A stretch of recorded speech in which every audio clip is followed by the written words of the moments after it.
اور وہ کر چکا ہے، صرف اس چیز کے پیچھے ہی بھاگتا ہے جو اسے لا حاصل نظر آتی ہے۔ اب میں اس کی پہنچ میں آ گئی تھی، اسی لیے وہ بہانے بنانے لگا تھا۔ اب اس کا شکار کوئی اور لڑکی ہوگی۔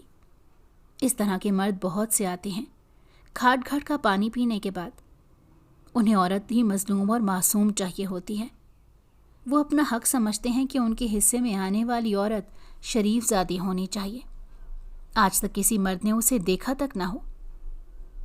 بچپن سے آج تک بھی اپنی ماں کو ہی میں غلط سمجھتی آئی تھی۔ مجھے لگا تھا میری ماں جیسی چالاک عورت کبھی کوئی گھر نہیں بسا سکتی، اور لوگ جو میری ماں کے بارے میں کہتے ہیں وہ بالکل ٹھیک کہتے ہیں۔ لیکن جیسا جیسے مرد کی فطرت کو جاننا شروع کیا تو مجھے اپنی ماں بہترین عورت لگنے لگی، جو مرد کو اس کی اوقات میں رکھنا جانتی ہے۔ ورنہ مرد ایک آزاد عورت کو دیکھ کر اپنے جال میں پھنسانے کی کوشش کرتا ہے۔ وہ چاہتا ہے کہ جتنا فائدہ وہ اٹھا سکتا ہے اس عورت ذات سے اٹھا لے۔ اس مرد نے مجھے دھوکہ دیا۔ پہل تو اسے مجھ سے حسین کوئی لڑکی نظر نہ آتی تھی، لیکن جیسے ہی میں نے اسے بھاؤ دینا شروع کیا تو وہ بھی نخروں پر اتر آیا تھا۔ ہر چیز پر اپنا حق جمانے لگا تھا۔ جب میں زیادہ بحث کرتی تو کہتا میں تم سے محبت کرتا ہوں، اسی لیے تمہاری فکر کرتا ہوں۔ عورت تو سدا کی معصوم ہوتی ہے، محبت میں وہ ہر چیز برداشت کر جاتی ہے جس کا اس نے تصور نہیں کیا ہوتا۔ اس لیے میں بھی اس کی پابندیوں کو چپ چاپ برداشت کر جاتی تھی۔ وہ ہمیشہ ہر چھوٹی بات پر ناراض ہو جاتا تھا۔ جب اسے رشتہ لانے کا کہتی تو وہ کوئی نہ کوئی بہانہ بنا دیتا کہ ابھی بڑی بہن کا رشتہ نہیں ہوا، میں کیسے گھر میں شادی کی بات کر سکتا ہوں۔ میں نے کہا اگر تم نے مجھے کبھی دھوکہ دینے کا سوچا تو میں تمہارے گھر جا کر ہنگامہ کر دوں گی۔ وہ آدمی اب مجھ سے دور بھاگنے لگا تھا۔ اگر میں اسے کوئی میسج کر دیتی تو وہ ایک دن بعد جواب دیتا تھا۔ ہمیشہ اس کا یہی بہانہ ہوتا کہ میں بہت بزی ہوں۔ میں نے بھی اس سے فاصلہ بنانا شروع کر دیا تھا۔ اس کے پیچھے گھوم کر میں تھک چکی تھی۔ اگر وہی مجھ سے جان چھڑوانا چاہ رہا تھا تو میں بھی اسے جان چھڑانے میں دیر نہیں کرنا چاہتی تھی۔ یہ آج کل کی سچی محبتیں ایسے ہی ہوتی ہیں، ان میں ہوس چھپی ہوتی ہے، خوبصورتی چھپی ہوتی ہے۔ یہ مطلب پرست محبت کچھ وقت ہی نبھا پاتے ہیں۔ میں بھی اس کی روک ٹوک سے تنگ آ چکی تھی۔ ہر وقت کی روک ٹوک نے میرا دماغ گھما دیا تھا۔ میری بہنیں کہنے لگی یہ پیچھا چھڑانے کے نئے بہانے سوچ رہا ہے، تم اس کے پیچھے جتنا بھاگو گی یہ اتنا ہی تمہیں ذلیل کرے گا، اس لیے اس شخص کو اس کے حال پر چھوڑ دو۔ ایسے مرد آخر میں اپنی ماں کی ہی سنتے ہیں اور خود کو مجبور ظاہر کر کے بری ذمہ ہو جاتے ہیں۔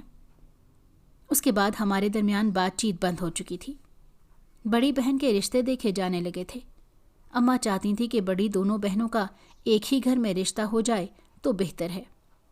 جو بھی رشتے آتے پہلے تو اچھا خاصا کھانا کھانے کے بعد کسی نہ کسی بہانے انکار کر جاتے۔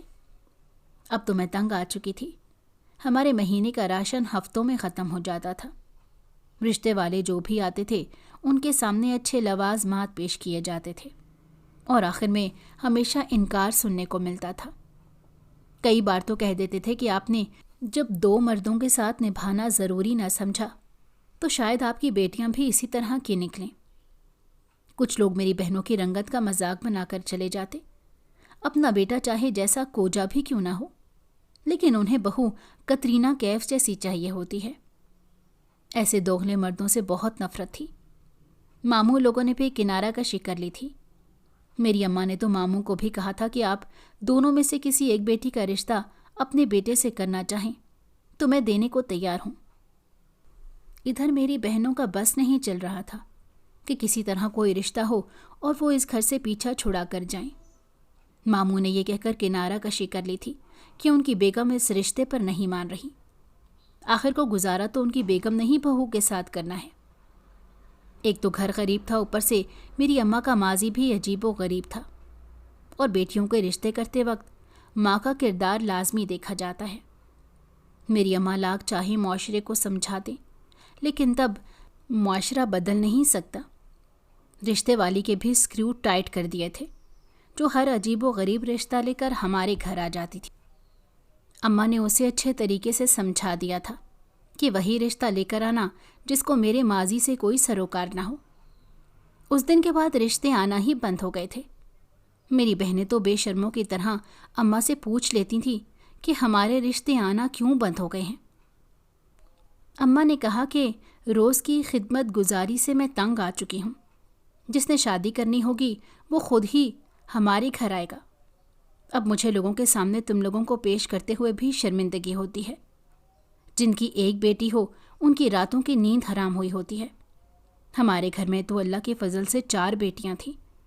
اوپر سے میری بہنوں کے کرتوت بھی محلے میں مشہور تھے، اسی لیے اگر کوئی رشتہ ہونے کا امکان بھی ہوتا تو محلے والوں کی باتوں کو سن کر انکار کر دیا کرتے۔ اگر یہ گھر میرے ابا کے نام نہ ہوتا تو شاید محلے والے ہمیں یہاں رہنے بھی نہ دیتے۔ ان کی نظر میں تو ہم خراب ہوتے تھے۔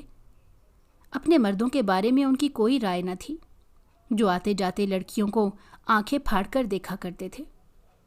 اصل حقیقت تو ہمیں معلوم تھی کہ کس گھر کا مرد کتنا شریف ہے۔ بالآخر ڈھونڈ ڈھونڈ کر بہنوں کے رشتے طے کر دیے گئے۔ ان سے بڑی عمر کے لڑکوں سے رشتے طے ہوئے، لیکن میری اماں کہتی ہیں کہ مرد کی جیب دیکھی جاتی ہے، اس کا حسن نہیں دیکھا جاتا، اور حسن تو لڑکی کا دیکھا جاتا ہے۔ میری بہنوں کا رنگ کریموں سے کچھ نہ کچھ سفید ہو ہی گیا تھا، باقی ان کی عمر نے کمال کر دکھایا تھا۔ اب 20 برس کی لڑکیاں اگر 40 سال کے بوڑھے کو دے دی جائیں تو وہ تو خوشی ہو جائے گا۔ میری دونوں بہنوں کا گھر سادگی سے بس گیا۔ اماں نے زیادہ انتظامات نہیں کیے تھے، سادگی سے ہی سب کچھ طے پایا تھا۔ گھر میں تو یوں لگا کہ جیسے بس عام سی دعوت ہوئی اور بہنوں کو رخصت کر دیا۔ لال چنری اوڑھ کر اماں نے انہیں بات ضرور کہی تھی کہ تم لوگوں نے گھر بسا کر دکھانا ہے، میری تربیت پر کوئی سوال نہیں آنا چاہیے۔ تم لوگوں کے باپ کے چلے جانے کے بعد میں نے جس طرح لوگوں کی گندی نگاہوں کا سامنا کرتے ہوئے تم لوگوں کی ضروریات کو پورا کیا ہے، یہ میں ہی جانتی ہوں۔ 2 وقت کی روٹی بھی نہ پوری ہوتی اگر میں گھر سے باہر نہ نکلتی، اور عورت کو خود چالاک بننا پڑتا ہے، ورنہ یہ معاشرہ اکیلے اسے نوچ کھاتا ہے۔ بہنوں کے چلے جانے سے خاصی ذمہ داریاں میرے کاندھوں پر آ گئی تھیں۔ اوپر سے ان کے جانے کی اداسی الگ تھی۔ وہ اب اپنے گھر پر خوش تھی۔ ان کے شوہر انہیں پلکوں پر بٹھا کر رکھتے تھے۔ بڑی عمر کے مرد تھے، بڑی مشکل سے ان کی شادی ہوئی تھی۔ وہ نہیں چاہتے تھے کہ بیوی بھی چھوڑ کر چلی جائے۔ میری بہنیں خوب ناز نخرے اٹھوا رہی تھیں۔ لوگوں کا کام ہے باتیں کرنا، اسی لیے وہ اپنا کام بخوبی انجام دے رہے تھے۔ کہنے لگے کہ دولت کی لالچ کی خاطر اس ماں نے بیٹیوں کی شادی بڑی عمر کے شخص کے ساتھ کر دی۔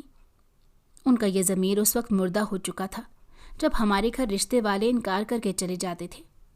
میری ماں ساری رات جا کر گزارا کرتی تھی، اور رشتے والی آ کر منہ پر جواب دے دیا کرتی تھی کہ انہیں ہم جیسے گھر میں شادی نہیں کرنی۔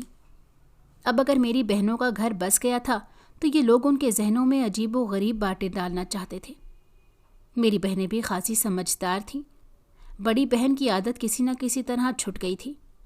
اماں نے کہہ دیا تھا کہ بیٹی اگر گھر بسانا ہے تو ہاتھ کی صفائی کو روکنا پڑے گا۔ بچپن میں تم لوگوں کی یہ غلطی میں درگزر کر دیا کرتی تھی، لیکن اب یہ غلطیاں گھر توڑنے کی وجہ بھی بن سکتی ہیں۔ ان کی شادی ہوئی تو اماں نے میری شادی کا ذمہ اٹھا لیا۔ کہنے لگیں کہ اب سے ڈھونڈنا شروع کروں گی تو ہی کوئی رشتہ ہاتھ میں آئے گا۔ میں ان سب سے زیادہ خوبصورت تھی، اس لیے میری اماں کہنے لگیں رنگ روپ پر کوئی بات نہیں اٹھا سکتا۔ جب سے بہنوں کی شادی ہوئی تھی عورتیں یہی مذاق بناتی تھیں کہ اب وہاں رشتہ کب ٹوٹ رہا ہے، تمہاری بیٹیاں زیادہ تر ایک گھر نہیں بسا پاتی۔ میری ممانی گھر پر آ کر باتیں بنانے لگیں۔ میری اماں نے میرا رشتہ بھی تلاش کر لیا تھا۔ وہ اچھے اور شریف لوگ تھے۔ ان کا بیٹا بھی میرے ہم عمر ہی تھا۔ میری بہنیں بھی کھرا کر یہ رشتہ پکا کروا چکی تھی۔ کہنے لگیں لڑکا تو ہمیں پسند ہے۔ کچھ ہی دنوں میں میری شادی کی ڈیٹ فکس ہو گئی۔ گھر میں شادی کی تیاریاں چلنے لگیں۔ اس بار اماں چاہتی تھی کہ ان کی برابری کی دعوت کی جائے۔ بڑی بہنوں کو بھی بلا لیا گیا تھا، وہ بھی اپنا حصہ ڈالنے کو آ گئی تھیں۔ میں بہت خوش تھی کہ آخرکار میری شادی ہونے جا رہی ہے۔ میں نے اپنے ہونے والے شوہر سے یہ اقرار لیا تھا کہ وہ مجھے آگے پڑھائے گا۔ یہ چند مہینے منٹوں میں گزر گئے اور آخرکار میری شادی کا دن بھی آ گیا۔ گلی میں ہی ٹینٹ لگا کر محلے کو سجایا گیا تھا۔ سب کچھ اچھے سے جا رہا تھا کہ اچانک ایک ہنگامہ مچ گیا۔ میرا پرانا عاشق اس شادی میں پہنچ گیا۔ وہ آتے ہی شور مچانے لگا، کہنے لگا یہ شادی نہیں ہو سکتی، یہ لڑکی اچھی نہیں ہے۔ میں کافی حیران ہوئی تھی اسے یہاں دیکھ کر، پریشان بھی ہو گئی تھی۔ اتنے عرصے تک تو وہ غائب تھا۔ میری ماں کہنے لگی یہ لڑکا پہلے سے ہی میری بیٹی کا پیچھا کرتا ہے، اب یہ جھوٹ بولنے کو یہاں آ گیا ہے۔ لیکن اس بدبخت کے پاس میری پرانی تصاویر تھی جس کو اس نے میرے ہونے والے شوہر کے سامنے پیش کر دیا۔ کہنے لگا کہ اس کی ماں بھی ایسی ہی عورت ہے، ہر مرد کے ساتھ کھڑی ہو کر گپیں لگانے لگ جاتی ہے۔ محلے والے بھی مجھے ہی قصوروار سمجھ رہے تھے۔ میں سب کو یہ بتا بتا کر تھک چکی تھی کہ یہ شخص صرف وقت گزاری کر رہا تھا، میرا اس میں کوئی قصور نہیں۔ میں نے اپنے ہونے والے شوہر کے ساتھ کوئی بے وفائی نہیں کی، لیکن وہ لوگ بغیر ہماری سنے شادی والے دن رشتہ توڑ کر جا چکے تھے، اور اگر آج میری شادی نہ ہوتی تو پھر شاید میں ساری زندگی اپنی ماں کے گھر بیٹھی رہتی۔ میں نے جھولیاں بھر کر اس شخص کو بددعائیں دی تھیں جس نے میری ہنستی بستی زندگی کو اجاڑ کر رکھ دیا تھا۔ میں بیٹھی رو رہی تھی۔ میری ماں کہنے لگی کہ میں تمہیں روکتی نہ تھی کہ ان مردوں کی باتوں سے دور رہو، اب دیکھ لو ہمارا تماشا بن گیا ہے، کوئی بھی شخص تم سے شادی کرنے کو راضی نہیں ہے۔ میری بہنیں مجھے سنبھالنے لگیں، ان کے سسرال والوں میں بھی باتیں بن رہی تھیں۔ سب کی زندگی میں مشکلات کی وجہ میں بن چکی تھی۔ میرا پرانا عاشق میرا تماشا بنا کر جا چکا تھا، اس نے مجھے ویسے بھی اپنانا نہیں تھا۔ محلے کے ایک امیر اور بوڑھے انسان نے میری اماں سے اس وقت میرا رشتہ مانگ لیا۔ وہ شخص مجھ سے 40 سال بڑا تھا، میں 20 سال کی تھی۔ میری والدہ تو اس وقت میری شادی کسی بھی شخص سے کرنے کو تیار ہو جاتی، پھر چاہے وہ 2 بچوں کا باپ ہی کیوں نہ ہوتا۔ اس بوڑھے انسان کی بیوی مر چکی تھی، دولت کے سبب عیاشی کرنے میں پہلے ہی مشہور تھا۔ محلے میں پہلے اس کے بارے میں کوئی اچھی افواہیں نہ ہی تھی۔ یہ ہوس پرست انسان تھا، لیکن گھر والوں نے میری شادی اس کے ساتھ طے کر دی اور سادگی کے ساتھ نکاح کر کے میں اس کے گھر رخصت ہو گئی۔ یہ شخص جتنا ہوس پرست تھا اس کا اندازہ لگانا مشکل تھا۔ مجھے یوں لگا کہ جیسے میں کسی زندان میں بند ہو گئی ہوں جہاں میرے حسن کی قیمت کو روز وصول کیا جاتا تھا۔ میری بہنیں مجھے حوصلہ دینے لگیں، کہنے لگیں کچھ عرصے تک یہ بوڑھا انسان مر جائے گا، پھر تمہاری عیاشی ہوگی، جب تک تمہیں اس کے ساتھ گزارا کرنا ہوگا، ورنہ یہ لوگ تمہیں دوبارہ جینے بھی نہ دیں۔ محلے والے الگ باتیں بنائیں گے۔ جیسے ہی اس کے گھر رخصت ہو کے گئی تو میں نے اپنا دماغ بنا لیا تھا کہ اب چاہے جو بھی ہو جائے اس بوڑھے انسان کے ساتھ زندگی کے 5-6 سال سے زیادہ نہیں مجھے گزارنا، اور اپنی ماں کو مزید دکھی نہیں کر سکتی تھی۔ اس عاشق سے یاری لگاتے وقت میری بھی غلطی تھی، مجھے اس شخص کی باتوں کا اعتبار ہی نہیں کرنا چاہیے تھا۔ مجھ جیسا شخص تو رنگ بدلتا ہے، آج تک میں نے کچھ ایسا شخص نہیں دیکھا۔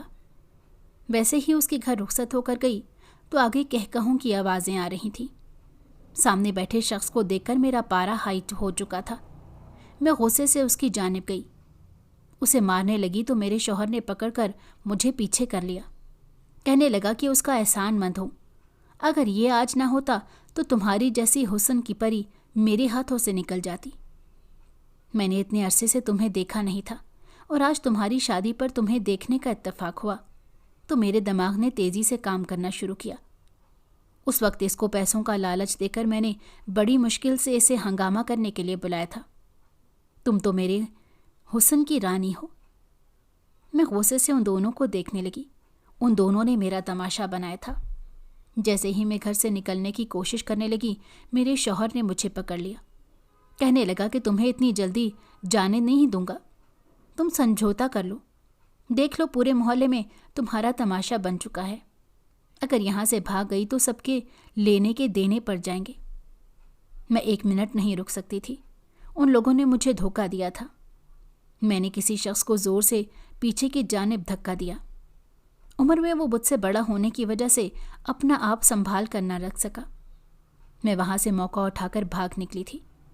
مجھے معلوم تھا کہ اگر گھر جا رہی ہوں تو کل تک میری ماں مجھے 4 باتیں سمجھا کر واپس بھیج دے گی اور اس شخص کے ساتھ اس کی عمر کے ساتھ بھی سمجھوتا کر لے گی۔ میں اس بات کو کیسے نظر انداز کر سکتی تھی کہ میری عزت کو داغدار کرنے والا یہ شخص تھا۔ مجھے معلوم نہیں تھا کہ میں یہاں سے بھاگ کر کہاں جاؤں گی۔ میرا تو کوئی ٹھکانہ بھی نہیں تھا۔ اپنی بہنوں کو فون کرنے کا یہ موقع نہ تھا۔ ننگے پاؤں دلہن بنے میں سڑک پر بھاگتی جا رہی تھی۔ وہ ویران سڑکیں زی روح سے خالی ہو چکی تھیں۔ رات کے 2 بج رہے تھے۔ سب اپنے گھروں میں آرام کرنے کے لیے گھس چکے تھے اور میری تیز رفتار سپیڈ گاڑی سے ٹکر ہو چکی تھی۔ گاڑی سے ٹکراتے دوران میں سڑک پر گری اور اس کے بعد مجھے ہوش نہ تھا کہ میرے ساتھ کیا ہوا۔ جب ہوش آیا تو دیکھا کہ ایک کمرے میں لیٹی ہوئی ہوں۔ میرے قریب ایک عورت بیٹھی تھی جو مجھے ہوش میں آتا دیکھ کر شکر ادا کرنے لگی۔ کہنے لگی کہ میرے بیٹے کی گاڑی تم سے کل رات ٹکرا گئی تھی اور وہ تمہیں گھر لے آیا۔ اگر تم اپنے گھر کا پتہ دے تو میں تمہیں تمہارے گھر بھیج دیتی ہوں۔ میں رونا شروع ہو گئی۔ مجھے یوں دلہن کی حالت میں بھاگتا دیکھ کر وہ کچھ نہ کچھ تو سمجھ گئی تھی۔ کہنے لگیں کہ اپنے گھر سے بھاگی ہو یا شاید عاشق نے تمہیں دھوکہ دے دیا ہے، لیکن والدین سے بڑھ کر کوئی عزیز نہیں ہوتا، وہ تمہیں اپنا لیں گے۔ میں سر جھکا گئی، انہیں ساری بات بتا دی۔ کبھی کبھار برے وقت میں آپ کسی انجان پر بھی بھروسہ کر لیتے ہیں، اور میں بھی اس وقت کسی انجان عورت پر بھروسہ کر رہی تھی۔ میری ساری کہانی سن کر وہ افسوس کرنے لگی۔ کہنے لگی کہ آج کل کا معاشرہ ایسا ہی ہے کہ مرد اپنی غلطی کبھی تسلیم نہیں کرتا۔ تمہاری چھوٹی سی غلطی تمہاری زندگی کا سب سے بڑا گناہ بن گئی۔ مجھے مزید روتا دیکھ کر اس عورت نے میری مدد کرنے کا سوچا تھا۔ کہنے لگی کہ تم مجھے اپنے ساتھ اپنے گھر لے چلو، باقی کا معاملہ میں خود سمجھا لوں گی۔ وہ میرے ساتھ میرے گھر تو چلی گئی۔ میرا دل تیزی سے اوپر نیچے ہو رہا تھا۔ میرے شوہر نے پورے محلے میں ہنگامہ کر دیا تھا کہ وہ رات ہی اپنے عاشق کے ساتھ بھاگ چکی ہے، اور میری ماں اس کی بات پر یقین کر کے بیٹھی تھی۔ لیکن جیسے ہی اس عورت نے ساری کہانی سنائی اور میرے شوہر پر الٹا کیس کر دیا، وہ انسان تو یہ سمجھ ہی نہیں پا رہا تھا کہ اچانک بیٹھے بٹھائے اس پر کیس کدھر سے ہو گیا۔ کورٹ کچہری کے چکر لگاتے مجھے آخرکار طلاق مل ہی گئی تھی۔ میری ماں کا نصیب شاید آگے میری زندگی میں لکھا جا چکا تھا۔ اس عورت نے میری بہت مدد کی تھی، میں اس کی بہت شکر گزار تھی۔ میری ماں پریشان رہا کرتی تھی۔ اس عورت نے اپنے بیٹے کے لیے میرا رشتہ مانگ لیا تھا۔ کہنے لگی کہ میرے بیٹے کی پہلی شادی سے ایک بیٹا ہے۔ وہ شادی صرف اسی وجہ سے کامیاب نہ ہو سکی کہ میری بہو ابھی اولاد نہیں چاہتی تھی، اور اپنے بیٹے کو ہمارے پاس چھوڑ کر خود دوسری شادی کر چکی ہے۔ میرا بیٹا اپنے بیٹے کے لیے کسی ماں کی تلاش میں ہے، اور تم سے بہتر ان کا کوئی درد نہیں سمجھ سکتا۔ یوں سادگی سے میری دوسری شادی ہو گئی۔ میرے شوہر ایک پڑھے لکھے سمجھدار انسان تھے۔ ہم دونوں نے ایک دوسرے کو سمجھنے کا وقت دیا تھا۔ میں ان کی اولاد کو اپنی اولاد کی طرح ہی سمجھتی تھی۔ ہماری زندگی بہت بہتر ہو گئی تھی۔ کس نے سوچا تھا کہ میں تنگ مکانوں میں رہنے والی ایک عام سی لڑکی اتنے بڑے محل میں چلی جاؤں گی۔